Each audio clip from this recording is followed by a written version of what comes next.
अस्सलाम वालेकुम। मैं हूँ Sadia Uzair. Welcome back to Sadia Uzair's kitchen. तो आज मैं आपके साथ मर्दान के फेमस बदायूनी पेड़ों की रेसिपी शेयर कर रही हूँ। बहुत ही फेमस और बहुत ही टेस्टी पेड़े होते हैं। इसी वजह से लोग इनको दूर दूर से मंगवाते हैं या लेकर जाते हैं। आई होप पेड़ों की ये रेसिपी आपको भी बहुत पसंद आएगी, क्योंकि जितने ये टेस्टी बनते हैं उतने ही सिंपल से इंग्रेडिएंट्स के साथ इनको तैयार किया जाता है। बस बनाने में थोड़ी सी मेहनत लगती है, लेकिन बहुत ही मज़े के बनते हैं। तो इसी के साथ साथ वीडियो को लाइक शेयर भी ज़रूर कर दीजिएगा। चैनल पर नए हैं तो सब्सक्राइब करके नोटिफिकेशन भी ज़रूर ऑन कर लीजिएगा, ताकि आपसे मेरी नई आने वाली कोई भी रेसिपी वीडियो मिस ना हो। बिस्मिल्लाहिर्रहमानिर्रहीम। तो सबसे पहले स्टेप में पेड़ों के लिए हम तगार या बूरा तैयार करेंगे। इसे चीनी के साथ तैयार करते हैं, और प्रीवियस वीडियो में तफसील के साथ इस रेसिपी को मैंने आपके साथ शेयर किया है। इसकी वीडियो का लिंक आपको इस वीडियो के डिस्क्रिप्शन बॉक्स में और वीडियो के लास्ट में मिल जाएगा। और नेक्स्ट स्टेप में हमें इन पेड़ों के लिए चाहिए होगा खोया। अगर आपके पास खोया नहीं है तो इसको हम दूध से भी तैयार कर सकते हैं। और खोए से इन पेड़ों को किस तरह से तैयार करना है उसका तरीका भी इस वीडियो में मैं आपको साथ के साथ बताती रहूंगी। यहाँ पर मैंने एक पैन में 2 लीटर दूध लिया है। अब इस दूध को हमें पकाकर इससे खोया तैयार करना है। अब इसके नीचे फ्लेम को मीडियम हाई रखेंगे और इसमें बॉयल आने देंगे। लगातार दूध को हिलाते रहेंगे ताकि ये नीचे ना लगे।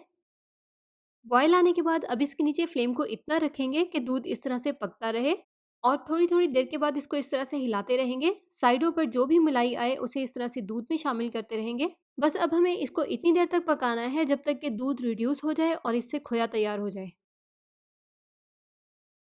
तो दूध से खोया यहाँ पर हमारा बिल्कुल तैयार हो गया है। इससे ज़्यादा हम इसको बिल्कुल भी ड्राई नहीं करेंगे। तो अब अगर आप बाजार से खोया लाकर उससे पेड़े तैयार करना चाहते हैं तो उसका प्रोसेस यहाँ से स्टार्ट होगा। इसी तरह से कम या ज़्यादा जितने भी खोए से आप पेड़े तैयार करना चाहते हैं उसे कुकिंग पैन में डालकर इस तरह से पकने के लिए रख दें, और साथ ही उसमें हस्बे जायका चीनी शामिल कर दें। यहाँ पर मैंने इसमें 5 से 6 टेबल स्पून चीनी ऐड की है। अब इसके नीचे हमें फ्लेम को बिल्कुल हल्का रखना है, इसको ड्राई नहीं होने देना। हल्की आंच पर इसको पकाना है। हल्की आंच पर पकाने की वजह से जो चीनी हमने इसमें शामिल की है वो कैरेमल होगी, और उसी वजह से इन पेड़ों का जो खास ब्राउन कलर है वो आएगा। इसी तरह से कुकिंग के दौरान हम इसमें 1 से 2 खाने के चम्मच देसी घी के भी ऐड कर देंगे। इसी पॉइंट पर आप इसमें इलायची के दाने या इलायची पाउडर भी ऐड कर सकते हैं अगर आपको पसंद हो, लेकिन इलायची के बगैर ही इसका टेस्ट ज़्यादा मज़े का आता है। तो बस अब इसी तरह से लगातार चम्मच चलाते हुए हल्की आंच पर ब्राउन होने तक इसकी भुनाई करेंगे। और इसके अलावा अगर आपको लगे कि मिक्सर बहुत जल्दी ड्राई होने लग गया है लेकिन पेड़ों का रिक्वायर्ड कलर अभी नहीं आया, तो फिर आप इसमें थोड़ा सा दूध ऐड कर लें और हल्की आंच पर इसको मज़ीद पका लें, ताकि मिक्सर थोड़ा सा और कैरेमल हो जाए और पेड़ों का रिक्वायर्ड कलर हमें मिल जाए। यहाँ पर मैंने भी इसमें 1 कप के जितना दूध ऐड किया था, क्योंकि मिक्सर ड्राई हो रहा था। इन पेड़ों को काफ़ी देर तक हल्की आंच पर पकाया जाता है, तभी इनका ये रिक्वायर्ड कलर आता है। तो यहाँ पर आप देखें पेड़ों का जो मिक्सर है इसकी थिकनेस बिल्कुल परफेक्ट है।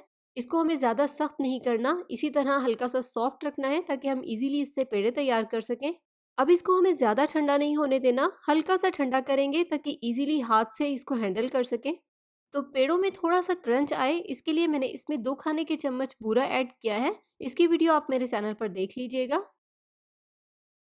तो जब बूरा इसमें अच्छे से मिक्स हो जाएगा, इस तरह से थोड़ा सा मिक्सर लेंगे और हाथ से बाइंड करते हुए इसका पेड़ा तैयार करेंगे।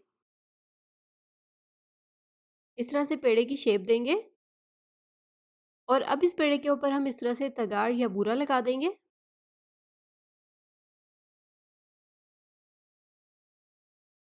तो ये देखिए एक पेड़ा अब तैयार हो गया है।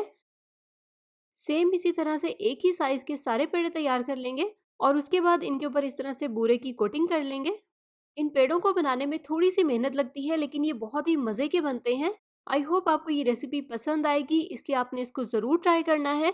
पसंद आए तो वीडियो को लाइक शेयर और चैनल को सब्सक्राइब करना भी बिल्कुल नहीं भूलना।